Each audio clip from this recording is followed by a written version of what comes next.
Good afternoon and welcome to this week's edition of Energy Brief. We're going to talk this afternoon about those issues that are affecting the oil and gas markets. Top of our list, as you probably have already read, was the Supreme Court decision today, 6-3 vote in favor of the state of West Virginia over the Environmental Protection Agency, as they had been requiring the state and the companies, the fossil fuel companies, the coal companies, to restrict their carbon footprint and regulate the amount of carbon that's put off into the atmosphere. That practice is called rule by regulation, not by legislation, and the Supreme Court held that though that authority is not held with the alphabet agencies, the EPA, the other alphabet agencies in the federal government, it is held strictly with Congress. They have the right and they have the written authority through the Constitution to regulate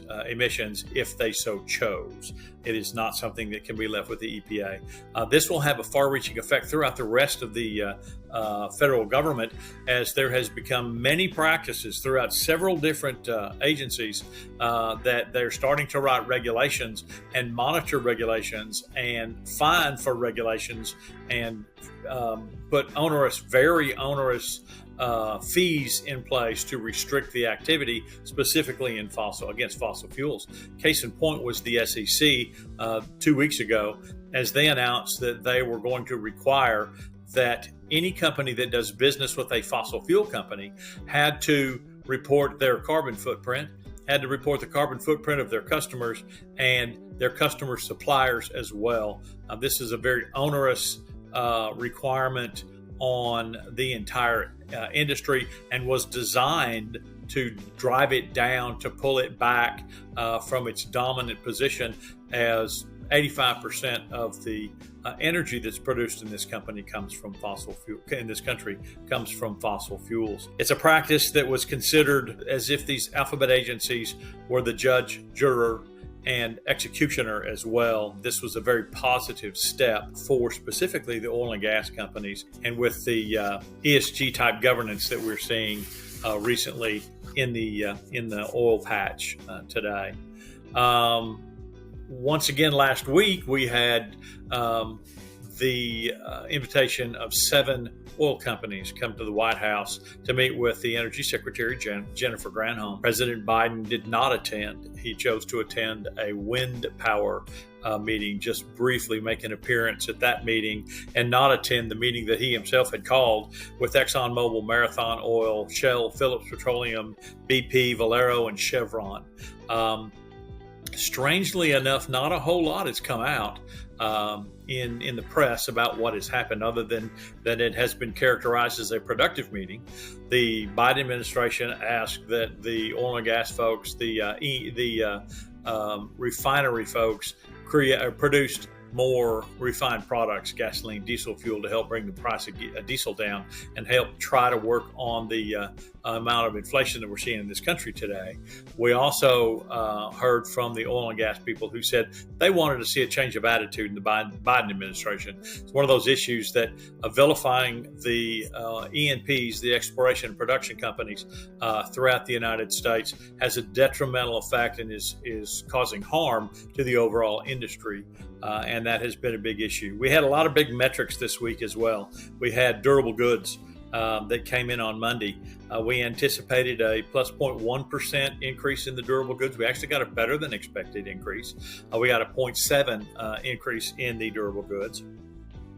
Then to counter that, we got the GDP, the third reading of the GDP for first quarter, and it came in as a minus 1.6. We started with the first read in April of minus 1.4. May was minus 1.5, and then we just had a minus 1.6 to combine for the final read for the first quarter. We start the second quarter on Friday morning, and we'll begin to watch and see what GDP has to play for us. The last week in June, we'll have the first read of the second quarter GDP, and I want to remind you that 2 consecutive quarters of a negative GDP tells us that this country is in recession. Many of you have already felt the effects of this. I know I make decisions based on, do I want to spend the money on gasoline for those kinds of things? I don't buy some of the things that used to buy at the grocery store. That's some of that's good, some of that's not so good.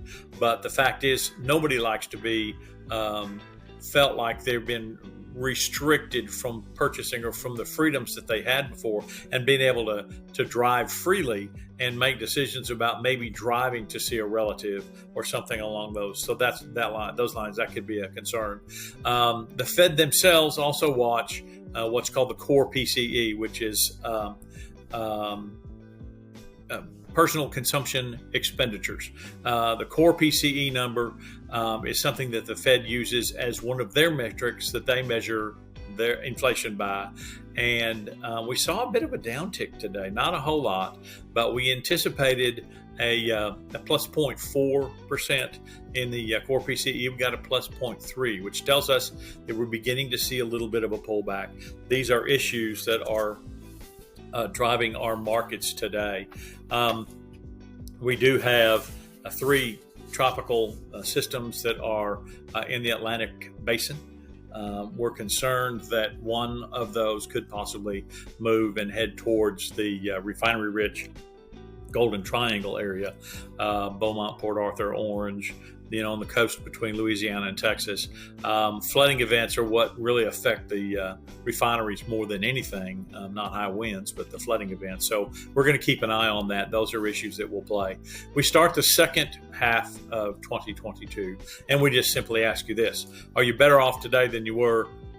Forget a year ago. Let's just talk about in January. Inflation is rising. The price at the pump is astronomical. We have fewer products on the grocery store shelves, and crude oil prices, while they have steadied just a little bit, are still quite restrictive. We must ask ourselves, are we better today than we were at the beginning of the year? And what will the second half of the year bring? I'll be with you every week as we move forward, and I look forward to our next visit.